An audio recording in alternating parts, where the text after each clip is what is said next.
Bonsoir tout le monde. Moi, c'est Houda Hassan Ahmed. Nous arrivons au terme de notre confrontation argumentée. Je vais vous parler de la conclusion, bien sûr.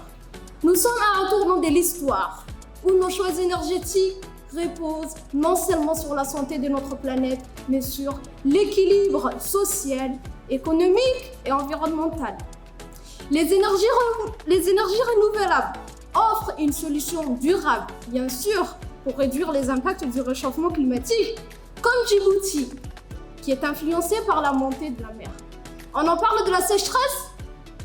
Bien sûr, contrairement aux énergies fossiles, elles préservent notre santé en limitant la pollution de l'air. Elles protègent notre biodiversité et nos océans en évitant les destructions environnementales.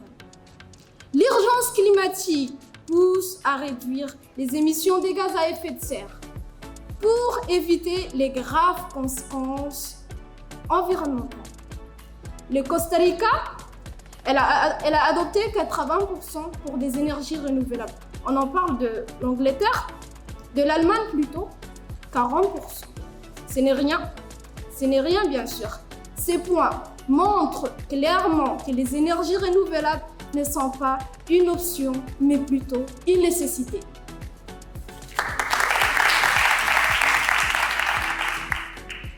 Certains diront que les énergies renouvelables sont coûteuses ou peu fiables. Mais ces affirmations ne tiennent pas face aux faits. Les coûts des énergies renouvelables ne cessent de baisser jour après jour.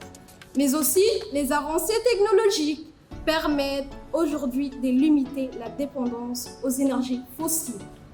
S'accrocher aux énergies fossiles, c'est ignorer ces avancées et retarder une transition nécessaire.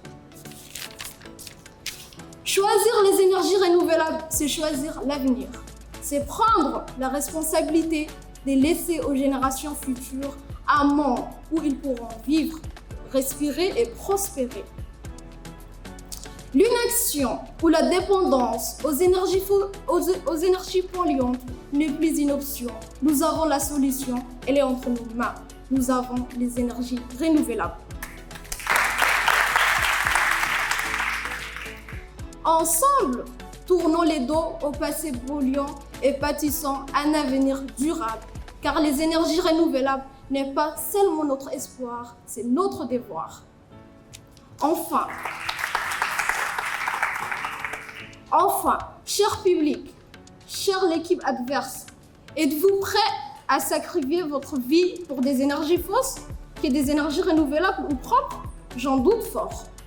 Cher public, sachez que les énergies renouvelables ne sont pas une solution durable que pour nous, mais pour 99% de la population mondiale. Et ça, c'est pas moi qui le dis.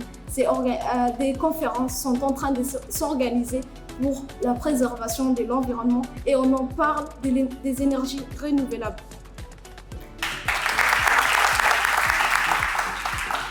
On en parle des énergies, le parc éolien de Lac Assam, comme l'équipe adverse a dit, ils ne voient pas leurs efforts.